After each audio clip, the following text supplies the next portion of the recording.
Bismillahirrahmanirrahim.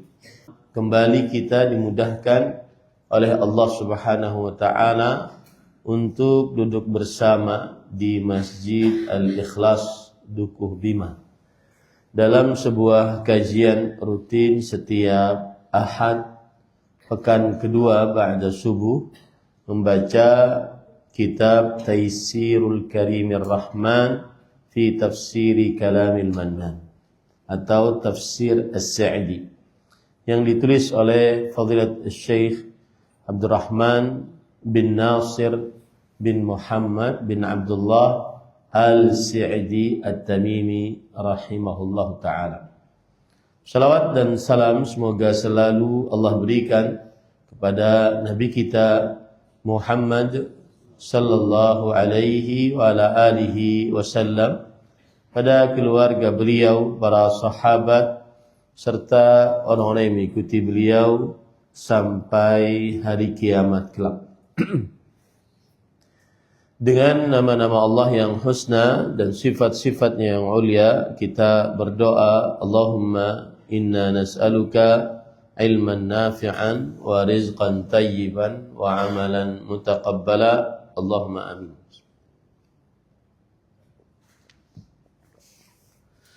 Kita pada kesempatan kali ini membaca tafsir surat yang baru, yaitu tafsir surat Abasa. Penulis berkata, tafsiru surati Abasa wa hiya makkiyah.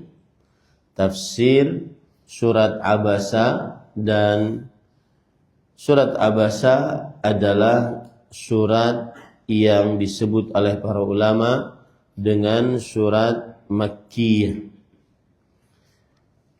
Dan surat Makkiyah atau surat Madaniyah, maka maksudnya adalah surat Makkiyah, surat yang turun kepada Nabi Muhammad sallallahu alaihi wasallam sebelum hijrah ke kota Madinah, yaitu selama beliau berdakwah di kota Mekah.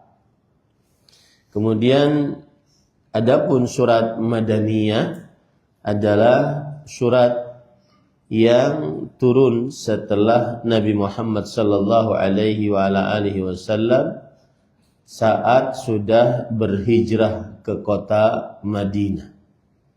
Ini adalah pendapat yang pertama. Ini adalah pendapat yang pertama. Ada lagi yang mengatakan surat Makkiyah adalah ma nazala bi Makkah. Apa saja wahyu Al-Quran yang turun di kota Mekah disebut dengan Makkiyah. Wal Madaniyah ma nazala bil Madinah. Apa saja yang turun saat di kota Madinah disebut dengan Madaniyah. Bedanya dengan yang pertama, yang kedua apa? Kalau yang pertama batasannya adalah dari mulai beliau diangkat menjadi nabi sampai sebelum hijrah. Jadi tidak terikat dengan tempat. Itu Makkiyah. Sedangkan Madaniyah dari beliau berhijrah sampai wafat, berkaitan dengan waktu. Adapun pendapat yang kedua, Makkiyah adalah surat yang turun selama di Mekah. Kemudian Madaniyah adalah surat yang turun selama di Madinah. Apa bedanya? Seperti misalkan kejadian penaklukan kota Mekah. Penaklukan kota Mekah. Meskipun beliau sedang di kota Mekah, tetapi ketika ayat itu turun setelah hijrahnya Rasul sallallahu alaihi wasallam ke kota Madinah, maka disebut sebagai surat apa? Madaniyah. Meskipun turunnya di Mekah. Nah, itu beda pendapat yang pertama dengan pendapat yang kedua. Ada lagi pendapat yang ketiga, yaitu surat Makkiyah adalah surat yang redaksinya ditujukan kepada penduduk kota Mekah. Surat yang redaksinya ditujukan kepada penduduk kota Mekah. Kemudian surat Madaniyah adalah surat yang redaksinya ditunjukkan kepada penduduk kota Madinah. Abdullah bin Mas'ud radhiyallahu an, beliau pernah berkata, kullu syai'in nazala fihi ya ayyuhan nas fahuwa bi Makkah. Setiap ayat yang turun dengan ucapan atau dengan lafaz ya ayyuhan nas, wahai manusia, maka itu ayatnya turun di Mekah. Wa kullu syai'in nazala fihi ya ayyuhalladzina amanu fahuwa bil Madinah. Setiap ayat yang diawali dengan wahai orang-orang yang beriman, maka itu adalah di kota Madinah. Ini para ikhwan dirahmati oleh Allah Subhanahu wa taala. Dan ini pendapatnya Abdullah bin Mas'ud, kemudian juga pendapatnya Ahmad bin Hanbal, Imam Ahmad bin Hanbal, dan kebanyakan dari para ahli tafsir. Begitu juga pendapatnya Abdullah bin Abbas radhiyallahu anhuma. Tetapi pendapat ini tidak selalu begitu. Tidak selalu begitu. Kenapa? Karena surat Al-Baqarah adalah surat Madaniyah. Di dalamnya Allah berfirman, ya ayyuhan nas u'budu rabbakum.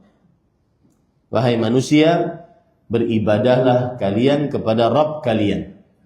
Ini surat Al-Baqarah. Dalam surat Al-Baqarah ayat 21. Begitu juga dalam surat Al-Baqarah ayat 168.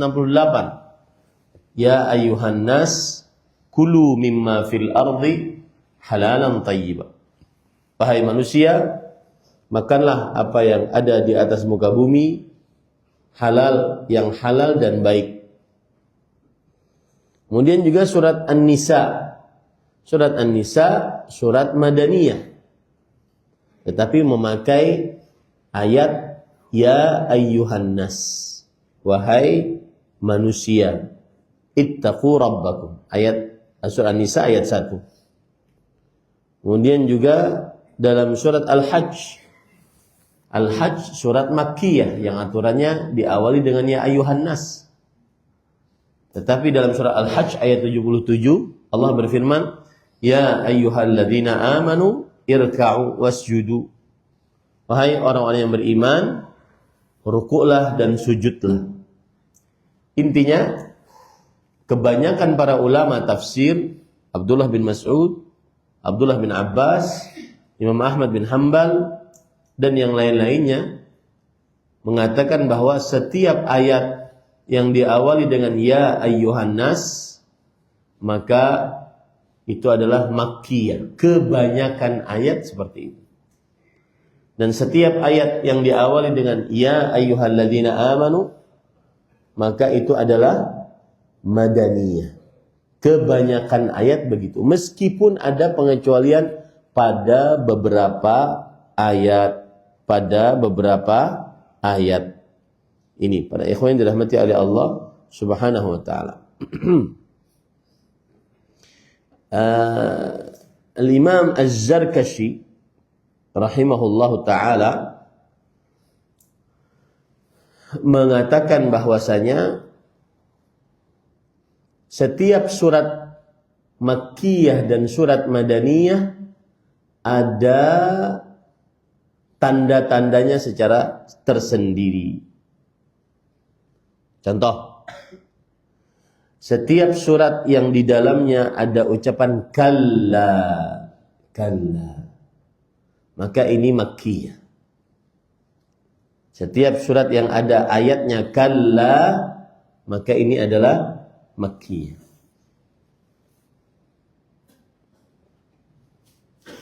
Setiap surat yang ada dalamnya ucapan kalla, maka ini Makkiyah.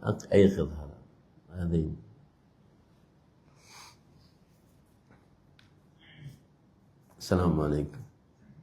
Ila aina wasalta? Sudah sampai mana? Baik.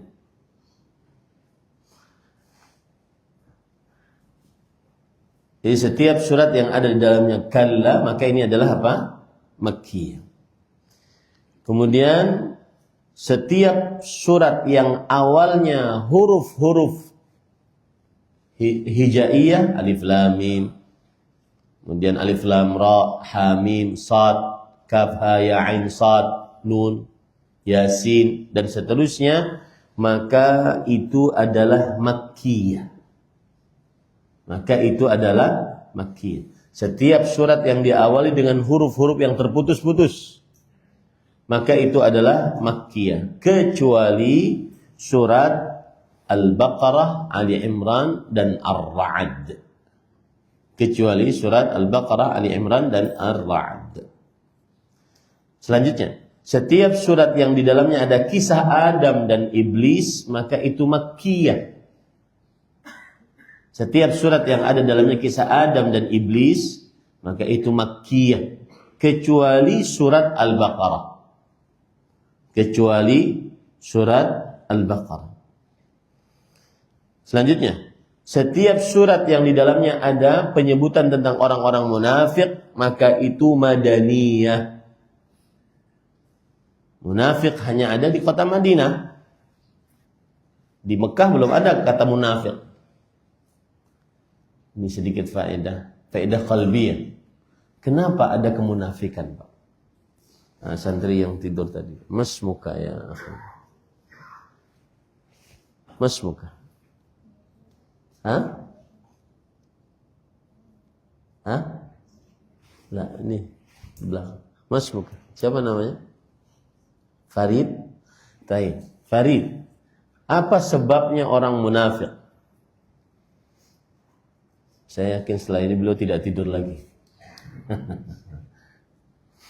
Farid. Pikir. Saya tunggu ya. Ada yang tahu Bapak Ibu? Apa sebabnya kemunafikan? Kenapa kemunafikan tidak ada di Mekah? Adanya hanya di Madinah. Ini penting untuk kehidupan sehari-hari.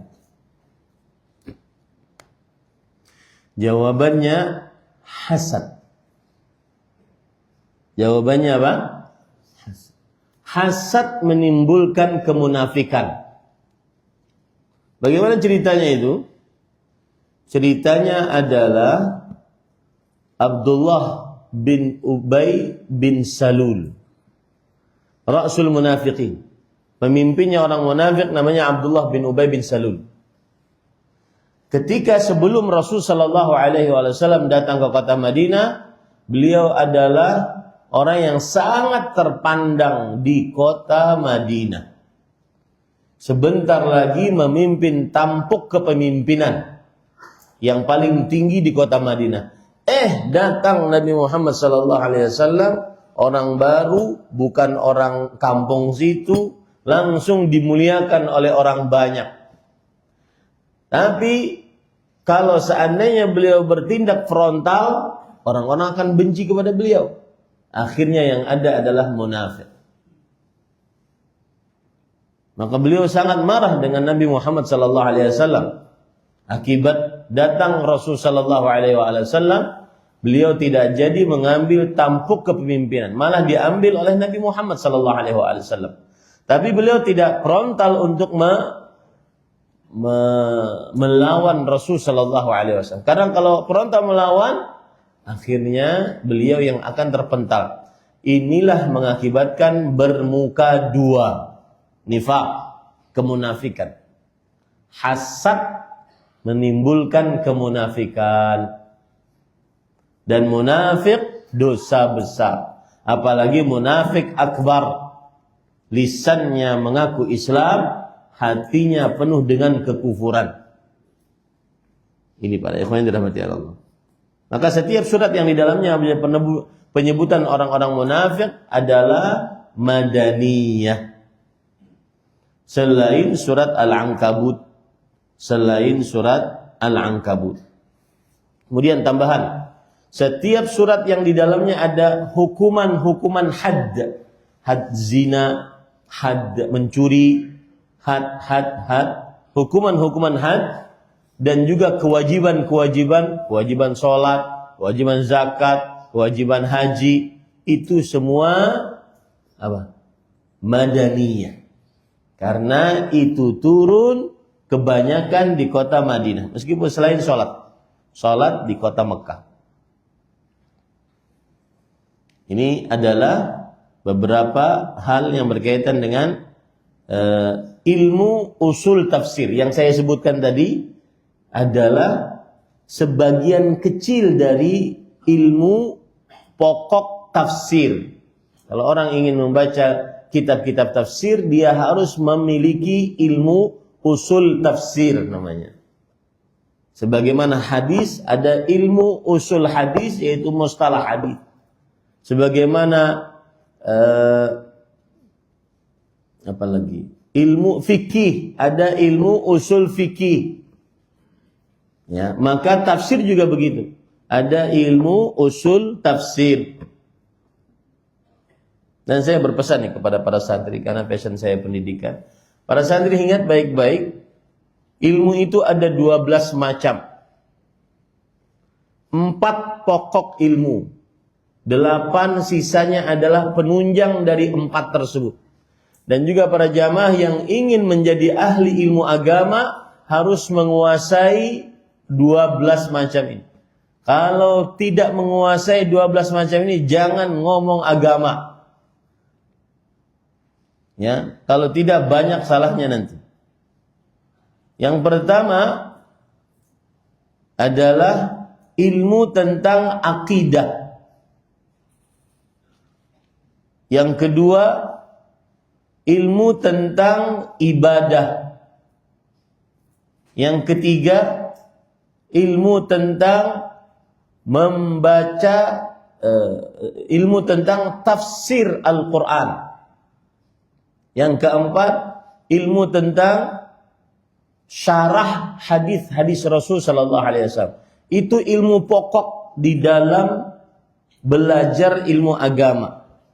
Akidah, ibadah, tafsir Al-Quran, dan syarah hadis Rasul sallallahu alaihi wasallam. Yang 8-nya, kan dia 12, sebagai ilmu penunjang. Yang pertama saraf, ilmu saraf. Yang kedua ilmu nahwu. Ilmu saraf itu tujuannya apa? Tujuannya untuk mengetahui beda-beda kata di dalam bahasa Arab. Contoh misalkan, Allah itu qadir dan qadir. Apa bedanya qadir dan qadir? Kenapa dalam Al-Quran innallaha ala kulli syai'in qadir?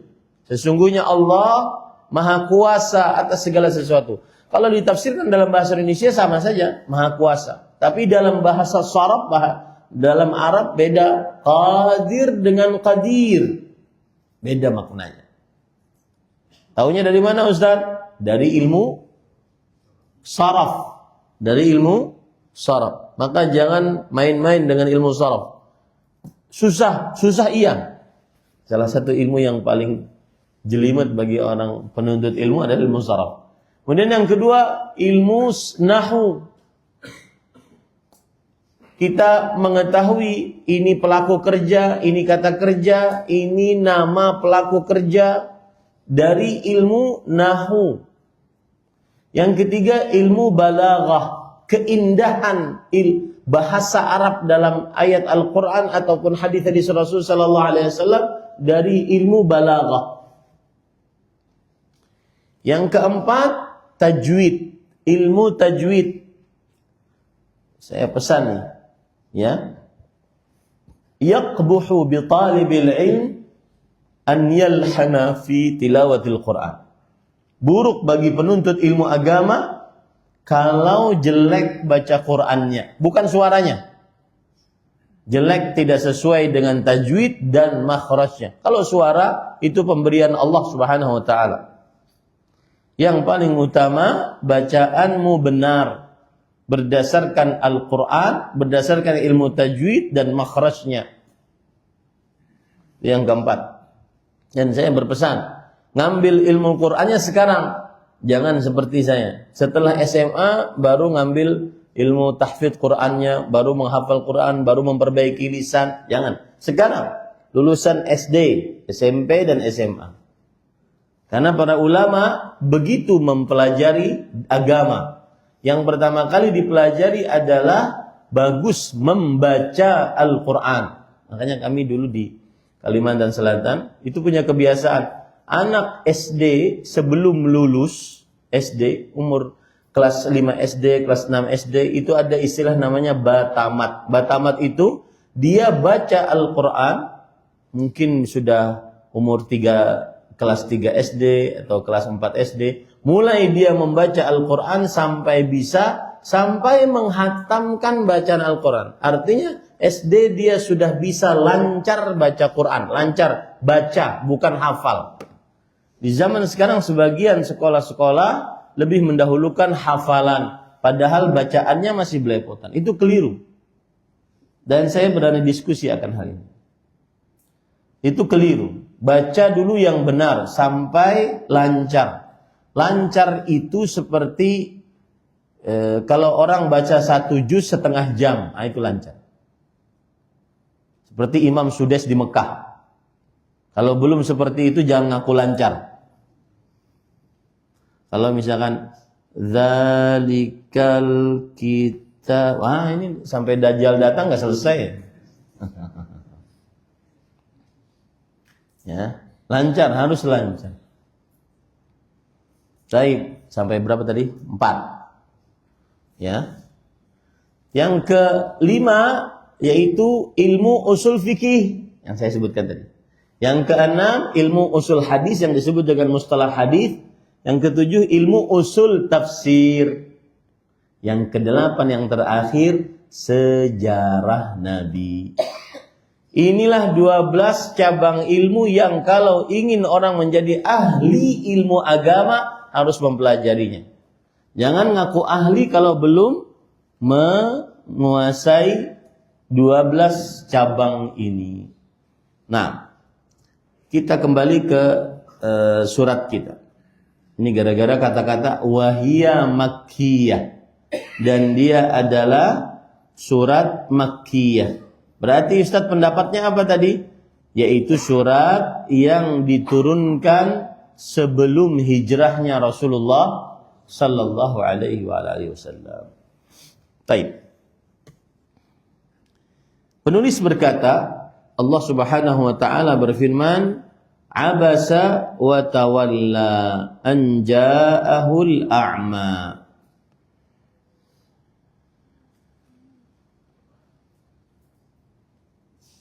Yang artinya Bismillahirrahmanirrahim, dengan menyebut nama Allah yang Maha Pemurah lagi Maha Penyayang, dia Nabi Muhammad sallallahu alaihi wasallam bermuka masam dan berpaling. Bermuka masam dan berpaling. Para ikhwah yang dirahmati oleh Allah, dari kata abasa inilah akhirnya dinamai suratnya dengan surat apa? Abasa. Berarti artinya apa? Surat bermuka masam. Karena awal ayatnya diawali dengan abasa. Para ulama tafsir mengatakan summiyat bidzalika liftitahiha bilafdhi abasa. Dinamai surat abasa dengan abasa karena dimulai dengan lafaz abasa. Dalam firman Allah, abasa wa tawalla. Hal ini sebagaimana dikatakan dalam kitab Basair Dzawit Tamyiz yang ditulis oleh Al-Fairuz Abadi. Nama lain dari surat abasa sebagaimana dikatakan oleh Al-Alusi dalam kitab tafsirnya, yaitu surat As-Sakhah. Karena nanti di dalam akhir-akhir surat abasa ada kata As-Sakhah. Ya, As-Sakhah. Atau surat As-Safarah. As-Safarah. Summiyat fi ghairi kitabin surat al-a'ma. Dan juga dinamai dengan surat al-a'ma. Karena yang datang kepada Rasulullah, yang Rasul sallallahu alaihi wasallam bermuka masam kepada orang tersebut adalah Ibnu Ummi Maktum, Abdullah bin Ummi Maktum. Dan beliau dharir, buta. Beliau dharir, yaitu buta. Maka disebut dengan surat Al-A'ma. Nah. Taib. Kemudian pada ikhwan yang dirahmati oleh Allah Subhanahu wa taala, dan sebagaimana sudah saya sebutkan, surat Abasa Makkiyah berdasarkan ijma' para ahli tafsir. Kalau ijma' adalah salah satu referensi di dalam agama Islam setelah Al-Quran dan Sunnah, ijma'. Yang menukilkan ijma' di antara para ahli tafsir adalah Imam Al-Qurtubi, ulama Islam abad ke-7 Hijriah. Kemudian Imam Ibnul Jauzi, ulama Islam abad ke-6 Hijriah. Kemudian Ibnu Athiyah Al-Biqai di dalam kitab-kitab tafsir mereka. Baik. Maksud dari surat Abasa, para ikhwan yang dirahmati oleh Allah Subhanahu wa taala, maksud dari surat Abasa adalah hakikat dakwah yang diajarkan di dalam Al-Quran, atau lebih tepatnya metodologi berdakwah yang diajarkan di dalam Al-Quran dijelaskan dalam surat Abasa. Metodologi berdakwah yang dijalankan di dalam Al-Quran, yang diajarkan dalam Al-Quran disebutkan dalam surat Abasa. Kemudian siapa yang memakai metode ini dalam berdakwah, dia akan mendapatkan kemuliaan. Dan siapa yang menolak metode ini dalam berdakwah, dia akan mendapatkan kehinaan. Siapa yang memakai metode ini dalam berdakwah, dia akan mendapatkan kemuliaan. Dan siapa yang memakai metode ini, menolak metode ini, dia akan mendapatkan kehinaan. Baik. Ada 4 poin penting di dalam surat Abasa. Ini sebagai ringkasan dulu ya, sebelum kita baca tafsir. 4 ringkasan poin penting di dalam surat Abasa. Yang pertama, peringatan keras Allah terhadap Rasulullah sallallahu alaihi wasallam. Tentunya dengan bukan keras. Peringatan ringan, lembut gitu ya. Mohon maaf. Peringatan ringan dan lembut Allah terhadap Rasul sallallahu alaihi wasallam di dalam surat Abasa atas apa yang terjadi sikap beliau kepada Abdullah bin Ummi Maktum al-A'ma. Abdullah bin Ummi Maktum al-A'ma. Kemudian yang kedua, isi dari kandungan surah Al-Abasa adalah pujian terhadap Al-Quran. Bahwasanya Al-Quran pelajaran dan nasihat bagi siapa yang mentadabburinya. Yang ketiga, penunjukan dalil tentang kekuasaan dan keesaan Allah Subhanahu wa taala. Karena nanti dalam surah Abasa akan disebutkan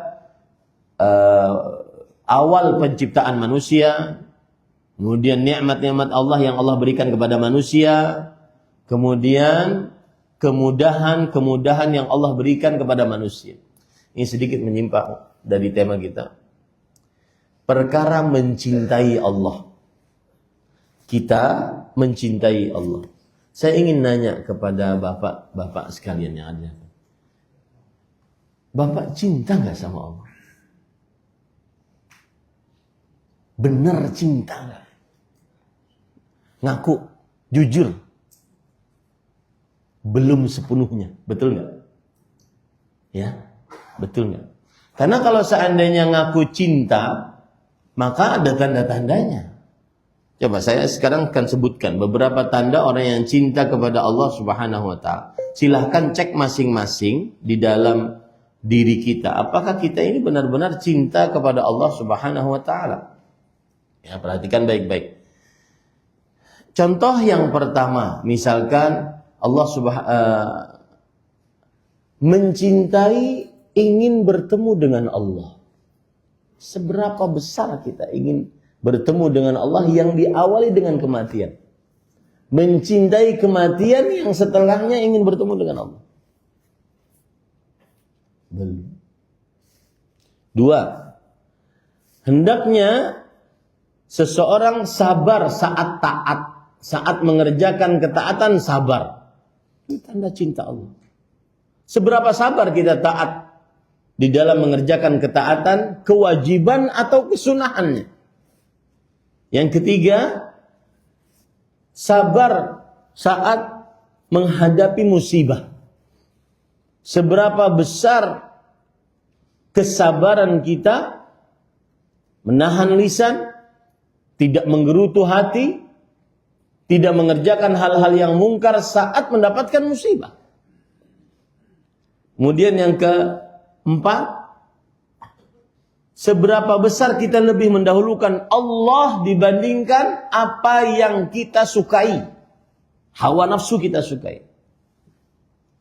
Kemudian yang kelima, seberapa besar lisan kita berzikir kepada Allah Subhanahu wa taala. 24 jam, 1 jamnya 60 menit. Berarti 60 kali 24 berapa itu? 1000 menit. Selama itu berapa besar, berapa lama, berapa banyak lisan kita berzikir kepada Allah. Kemudian selanjutnya adalah seberapa besar rasa cemburu kita kepada Allah Subhanahu wa taala. Melihat kemungkaran, diam saja atau kita nahi mungkar. Melihat kema'rufan yang dilalaikan, diam saja atau kita amar ma'ruf. Seberapa besar kita? Kemudian seberapa besar cinta kita kepada Al-Qur'an?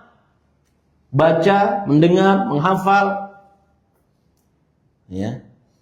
Sudah 30 umurnya, 40 umurnya, hafalan Al-Quran cuma 3 qul. Tambah surat paling favorit, Inna A'tayna.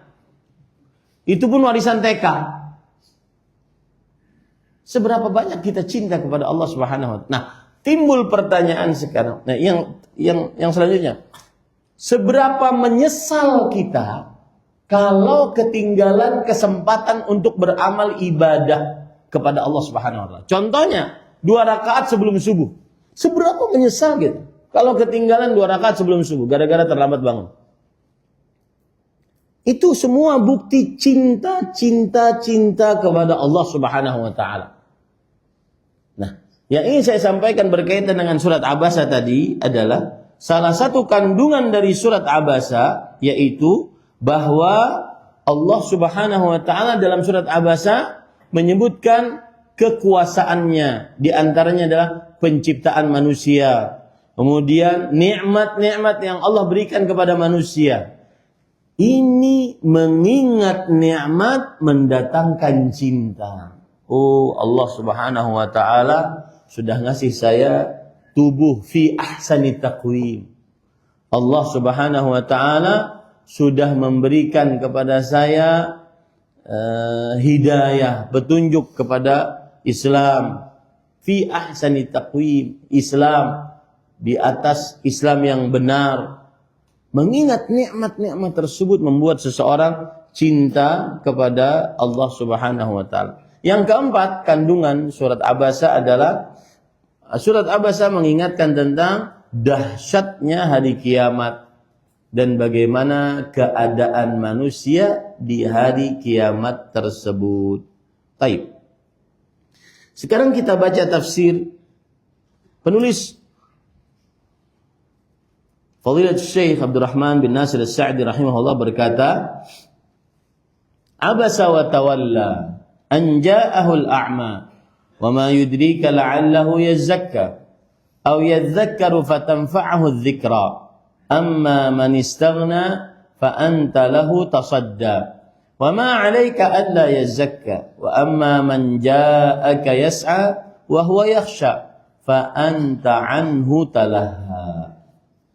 Yang artinya dia Nabi Muhammad SAW bermuka masam dan berpaling karena telah datang seorang buta kepadanya. Tahukah kamu, barangkali ia ingin membersihkan dirinya dari dosa, yaitu si buta itu. Atau dia ingin mendapatkan pengajaran. lalu pengajaran itu memberi manfaat kepadanya. Adapun orang yang merasa dirinya serba cukup, maka kamu melayaninya. Ada orang kaya, lebih dilayani. Padahal tidak ada celaan atasmu kalau dia tidak membersihkan diri, beriman, tidak membersihkan diri atau tidak. Ya, maka tidak ada celaan atasmu. Ini para ikhwan yang dirahmati oleh Allah Subhanahu wa taala. Dan adapun orang yang datang kepadamu dengan segera untuk mendapatkan pengajaran, sedang ia takut kepada Allah, maka kamu mengabaikannya. Yang datang buta, ingin masuk Islam, ingin dapat ilmu, diabaikan. Sedangkan yang tidak buta, yang mempunyai kedudukan, kekayaan, malah lebih diperhatikan. Padahal orang ini mungkin tidak menginginkan petunjuk. Kita membuang yang ini, sedangkan yang ini belum dapat pastinya. Nah, itu maksudnya. Taib, para ikhwan yang dirahmati oleh Allah Subhanahu wa taala, apa tafsirannya? Penulis berkata, "Sababu nuzuli hadhil ayatil karimat annahu jaa rajulun minal mu'minina a'ma yas'alu an-nabiy sallallahu alaihi wasallam wa yata'allama minhu." Sebab turunnya hadis ini, ayat-ayat yang mulia ini, ada seorang lelaki dari orang-orang beriman, buta, bertanya kepada Rasul sallallahu alaihi wasallam dan ingin belajar dari Nabi Muhammad sallallahu alaihi wasallam. Datang orang buta. Orang buta yang dimaksud adalah Abdullah bin Ummi Maktum. Siapa namanya? Abdullah bin Ummi Maktum. Dan beliau ini adalah seorang buta di kota Madinah, dan beliau adalah muadzin Rasul sallallahu alaihi wasallam. Muadzin Rasul sallallahu alaihi wasallam. Kemudian waja'ahu rajulun minal aghniya. Tetapi ada juga yang datang laki-laki dari orang-orang yang diluaskan rezekinya. Wa kana sallallahu alaihi wasallam harisan ala hidayatil khalq. Nabi Muhammad SAW sangat gigih agar orang-orang dapat hidayah. Famala sallallahu alaihi wasallam wa asgha ila al-ghani wa sadda 'anil a'ma al-faqir. Lalu Rasul SAW lebih condong kepada orang yang kaya tadi, lebih mendengarkan kepada orang yang kaya tadi, dan berpaling dari orang yang buta tadi, yang miskin tadi. Raja'an li hidayati dzalikal ghani wa tama'an fi tazkiyati. Berharap agar orang kaya ini masuk Islam, dan agar orang kaya ini mensucikan dirinya dengan masuk Islam. Fa'atabahu Allahu bihadzal 'itab al-latif. Maka Allah memberikan peringatan dengan peringatan yang ringan, lembut kepada Nabi Muhammad sallallahu alaihi wasallam. Allah berfirman, abasa. Abasa ay fi wajhihi, yaitu bermuka masam. Sebagian ahli tafsir mengatakan abasa itu adalah mengerutkan apa yang ada di tengah mata. Gitu. Mengerutkan apa yang ada di tengah mata. Artinya bermuka masam, tidak suka gitu. Wa tawalla. Jadi abasa pada wajah, tawalla berpaling pada badan. Penulis berkata fi badanihi, yaitu berpaling dalam badannya. Li ajli maji'il a'malahu, karena kedatangan orang yang buta tadi kepada Rasul sallallahu alaihi wasallam. Thumma dzakara al-fa'idata fil iqbali alaihi. Lalu Allah Subhanahu wa taala menyebutkan faedah bahwa kenapa berpaling dari orang buta. Kenapa tidak menghadap kepada orang buta? Allah menyebutkan faedah agar menjadi peringatan yang lembut bagi Nabi Muhammad sallallahu alaihi wasallam. Faqal, lalu Allah berfirman, "Wa ma yudrika la'allahu ay la'ama." Apakah kamu tidak mengetahui? Mungkin saja ia, orang buta tadi, ya zakka. Ya zakka artinya ay yatatahhar min 'anil akhlaqir radhilah wa yattasifu bil akhlaqil jamilah. Ya zakka yaitu mensucikan dari akhlak yang buruk dan menjadi bersifat akhlak yang baik. Kenapa engkau berpaling? Padahal mungkin kalau engkau ajarkan, Meskipun dia buta, dia miskin, maka mungkin dia menginginkan untuk menjadi akhlak yang baik. Kenapa berpaling? Itu maksudnya. Au yadhakkaru fatanfa'ahu dzikra. Atau kamu memberikan pelajaran yang mana pelajaran tersebut bermanfaat untuk dia, untuk yang buta tadi. Wa hadhihi faidah kabirah. Dan ini adalah faedah yang besar. Hiyal maqsudah min bi'tsatir rusul. Yang seperti ini adalah tujuan dari pengutusan para rasul alaihi wassalatu wassalam.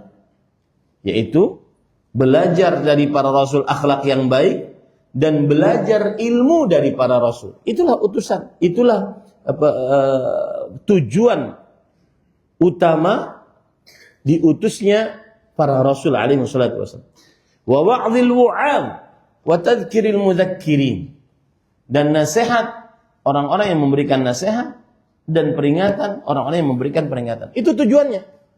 Agar para jamaah mendapatkan akhlak yang mulia, agar para jamaah mendapatkan ilmu yang bermanfaat. Fa iqbaluka ala man jaa bi nafsihi muftaqiran lidzalika muqbilan huwa alyaqul wajib. Lihat, ini penting untuk orang tua, untuk para pendidik, untuk para pengajar, untuk para pendakwah, ya. Coba perhatikan. Seorang yang datang kepadamu dan dia sangat memerlukan engkau untuk mengajarinya, maka ini yang lebih layak, lebih wajib untuk diperhatikan dibandingkan yang tidak mau datang. Ada orang yang diluaskan rezekinya, ada orang yang mempunyai kedudukan yang tinggi, dia nggak mau datang ngaji, nggak usah diperhatikan dulu. Yang datang ini yang memang menginginkan ilmu, yang memang menginginkan belajar akhlak yang mulia, ini yang diperhatikan karena dia yang lebih layak untuk diperhatikan, karena dia datang. Wa amma tasaddika wa ta'arrudhika lil ghaniyil mustaghni alladhi la yas'al wa la yastafti li adami raghbatihi fil khair ma'a ma tarkika man ahamu minhu fa innahu la yanbaghi lak. Adapun engkau berpaling darinya dan engkau menghadap kepada orang yang kaya yang dia tidak membutuhkanmu, dia tidak bertanya kepadamu, dia tidak minta fatwa kepadamu karena memang tidak ingin kepadamu, tidak menginginkan darimu kebaikan, ya, maka ini tidak boleh terjadi bagimu. Ini tidak layak engkau lakukan. Fa innahu laisa 'alaika alla yazakka. Maka karena tidak ada kewajibanmu bahwa orang tersebut tidak dapat petunjuk, ini enggak ada kewajiban. Yang ini dulu nih. Yang memang mau belajar, yang memang mau dapat petunjuk, yang memang mau mencontoh kebaikan, ini yang diurus. Adapun mereka di dalam ketidaksucian, ketidakdapat hidayahan, maka mereka sendiri tidak datang. Itu tidak perlu kita gubris. Falau lam yatazakka falasta bimuhasibin ala ma 'amilahu minasyarr. Kalau dia tidak mensucikan dirinya, tidak menerima petunjuk hidayah, maka engkau tidak akan dihisab oleh Allah Subhanahu wa taala atas apa yang dia perbuat dari keburukan. Kenapa? Karena memang dia tidak mau. Fadalla hadza 'ala al-qa'idati al-masyhurah annahu la yutraku amrun ma'lum li amrin mawhum. Ini menunjukkan kepada kaidah yang penting. Apa itu? Tidak ditinggalkan perkara yang sudah dimaklumi untuk perkara yang masih samar-samar. Yang ini jelas-jelas ingin belajar, semestinya ini yang harus diperhatikan. Yang itu belum tentu mau belajar, maka tinggalkan. Ini yang harus diperhatikan dulu. Ya, begitu ya. Wala maslahatun mutahaqqiqatun li maslahatin mutawahhimah. Yaitu juga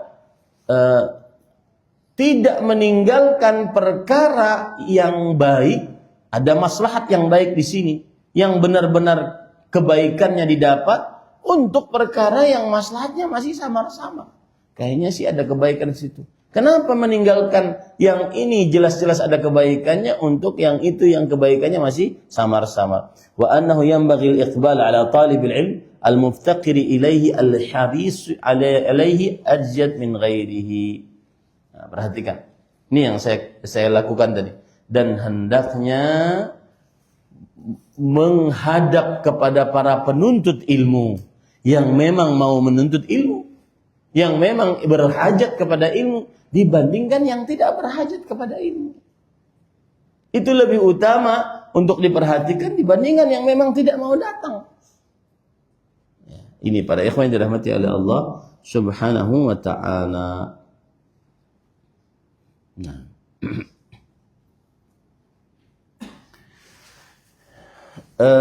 Berbicara tentang sebab turunnya ayat dijelaskan oleh Anas bin Malik radhiyallahu anhu.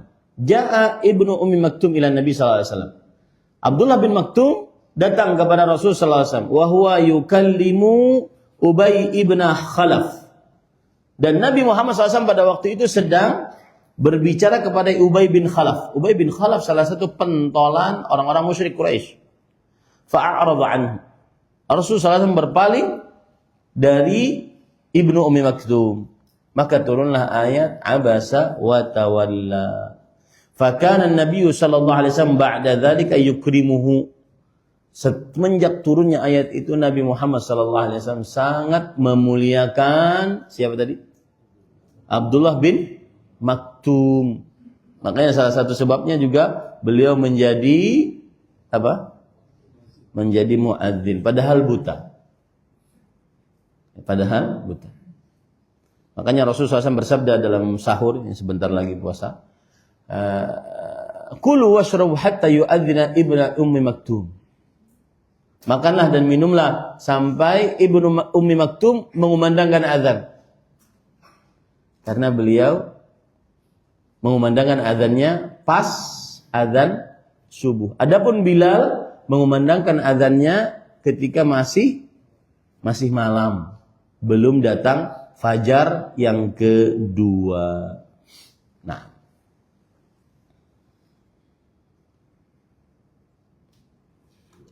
gara-gara ini juga Anas bin Malik bercerita, aku melihat Abdullah bin Ummi Maktum pada hari Qadisiyah, peperangan Qadisiyah. Dia memakai baju perang dan membawa bendera hitam. Bendera hitam. Itulah Abdullah bin Ummi Maktum. Setelah kejadian itu, Nabi dan para sahabatnya memuliakan Abdullah bin Ummi Maktum radhiyallahu anhu. Baik. Apa pelajaran yang kita bisa ambil dari penggalan ayat ini atau surat ini? Yang pertama adalah al-hathu 'ala tarhib biman yatlubul huda. Perintah untuk menyambut orang yang memang ingin dapat petunjuk. Perintah untuk menyambut orang yang ingin belajar ilmu agama. Wal iqbal 'alaihim fi majalisil ilm wa qada'i hawaijihim wa 'adami ithari al-aghniya 'alaihim. Dan perintah untuk menyambut orang-orang yang ingin memang menuntut ilmu agama. Memperhatikan mereka di majlis. Kemudian menyelesaikan hajat-hajat mereka. Dan tidak mendahulukan orang-orang yang lebih kaya daripada mereka. Baik, ini pelajaran pertama. Pelajaran kedua, para ikhwan yang dirahmati oleh Allah Subhanahu wa taala, ta'dibun minallahi azza wa jalla lil khalq.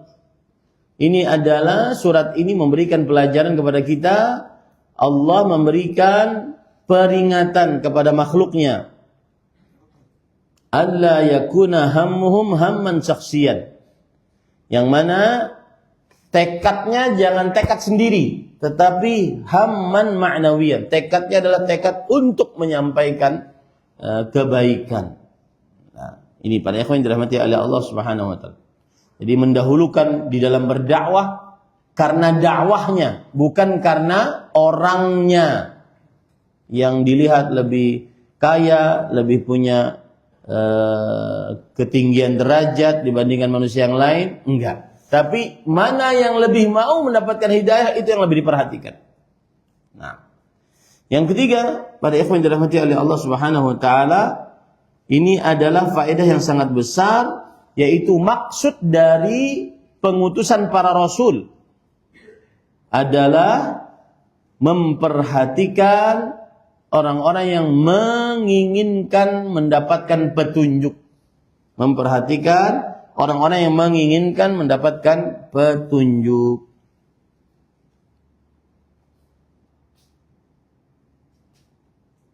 Nah, itu kira-kira yang bisa disampaikan pada kesempatan kali ini. Sudah hampir 1 jam kita berbicara. Jika ada yang ingin ditanyakan, dipersilahkan. Nah, bilang. Tadi dijelaskan bahwa pendakwah itu harus menguasai 8 atau 12 Ustaz. Terus kaitannya dengan hadis yang mengatakan balik Qur'ani walau ayat. Habis. Yang kedua, itu disebutkan Abdullah bin Ummi Maktum. Kok ada Ummi Maktum Ustaz? Biasanya kan kalau kita dengar sahabat Abdullah bin Abbas, Abdullah bin Umar gitu. Maksudnya siapakah Abdullah bin Ummi Maktum ini Ustaz? Baik. Bismillah, walhamdulillah, wassalatu wassalamu ala rasulillah wa ala alihi wa ashabihi wa man wala amma ba'd. Apa yang saya sebutkan tadi tidak ada perbedaan atau tidak ada perselisihan, pertentangan dengan hadis Rasul sallallahu alaihi wasallam yang berbunyi ballighu anni walau ayat. Sampaikan kepadaku walaupun 1 ayat. Sampaikan kepadaku walaupun 1 ayat. Para ikhwan yang dirahmati oleh Allah Subhanahu wa taala, yang dimaksud dengan 1 ayat tadi adalah kita memahaminya dengan sebenar-benar pemahaman, baru kita bisa menyampaikannya. Ya, dengan sebenar-benar pemahaman, baru kita bisa menyampaikannya. Itu satu. Yang kedua, yang dimaksud dengan 12 tadi, dia kalau ingin menjadi ahli ilmu agama, yang kemudian dengan ahli ilmu agama tersebut dia berdakwah, berfatwa, mengajari ilmu. Adapun yang dimaksud dengan sampaikan kepadaku walau 1 ayat, sampaikan kepadaku walau 1 ayat, maka maksudnya adalah apa yang kamu ketahui dari 1 ayat, maka sampaikanlah. Jadi tidak ada pertentangan antaranya. Jadi yang dimaksud dengan 12 cabang ilmu tadi, itu adalah yang ingin menjadi ahli ilmu agama. Dengan keahlian tersebut akhirnya dia ngajar manusia, akhirnya dia berdakwah, dia memberi fatwa dan seterusnya. Adapun hadis yang menyatakan sampaikan kepadaku 1 ayat, ini maksudnya kalau dapat seorang muslim 1 ayat dan dia paham maknanya, dia paham penunjukan pada dalil 1 ayat tersebut, sampaikan. Tapi tidak sama dengan orang yang menjadi ahli ilmu agama. Paham ya? Wallahu a'lam. Kemudian siapakah Abdullah ibnu Ummi Maktum? Nama lengkapnya adalah Abdullah bin Qais bin Zaidah bin Al-Asam. Nama lengkapnya adalah Abdullah bin Qais bin Zaidah Al-Asam. Ya. Dan Abdullah bin Ummi Maktum adalah sahabat Nabi radhiyallahu anhum, termasuk orang-orang yang pertama-tama masuk dalam agama Islam, dan beliau buta. Kemudian beliau menjadi muadzin di zaman Rasul sallallahu alaihi wa ala alihi wasallam. Kenapa dinamakan Ummi Maktum? Beliau dilahirkan di Mekah dalam keadaan sudah buta dari kecil, dan ibunya namanya Atikah binti Abdillah yang mempunyai kunyah Ummu Maktum, Kenapa dikaitkan dengan ibu? Apakah anak zina gitu ya? Kenapa dikaitkan dengan ibu? Karena ibunya ini punya rahim dengan Rasulullah sallallahu alaihi wasallam. Jadi lebih dikenalkan kepada ibunya karena ada hubungan dengan siapa? Rasul sallallahu alaihi wasallam. Tapi nama lengkapnya Abdullah bin Qais bin Zaidah bin Al-Asam. Sedangkan ibunya Atikah binti Abdillah bin Ankathah, ini mempunyai kunyah namanya Ummi Maktum. Ya, mempunyai kunyah namanya Ummi Maktum. Dan beliau ini mempunyai rahim dengan Rasul sallallahu alaihi wasallam.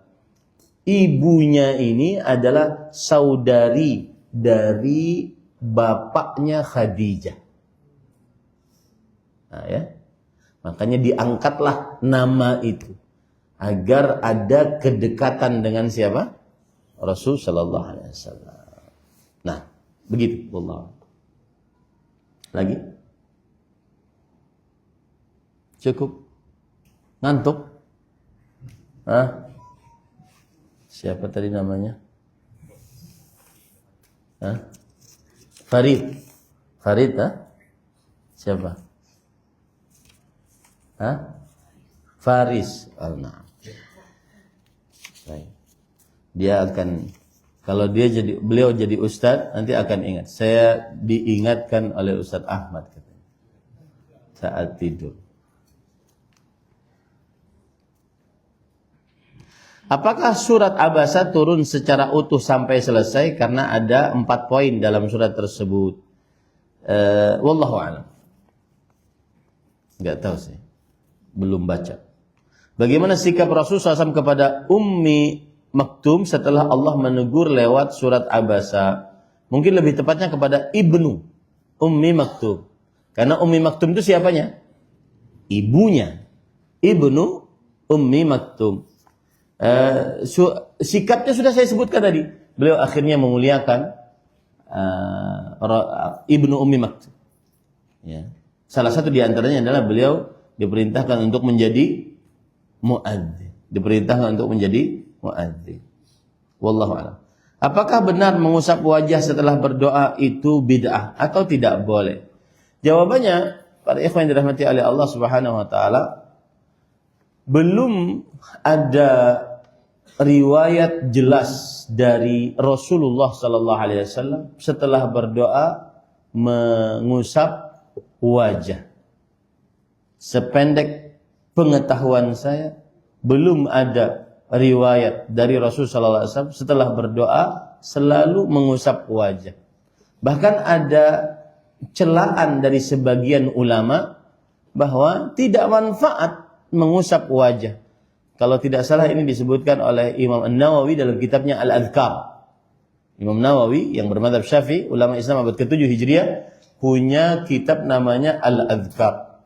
Beliau di situ menyebutkan tidak ada yang mengusap, ini kalau tidak salah ya, tidak ada yang mengusap wajah setelah berdoa kecuali orang yang tidak faham atau orang yang bodoh, bahasanya begitu. Karena nggak ada manfaatnya. Dan ini khilaf di antara para ulama apakah boleh mengusap wajah atau tidak. Nah, saya lebih condong kepada pendapat tidak mengusap wajah dan tidak disyariatkan mengusap wajah setelah berdoa. Wallahu a'lam. Ada lagi? Cukup. Ini yang bisa disampaikan. Subhanakallah bihamdik, asyhadu an la ilaha illa anta astaghfiruka wa atubu ilaik. Wa sallallahu nabiyana Muhammad walhamdulillahi rabbil alamin. Wassalamualaikum warahmatullahi wabarakatuh.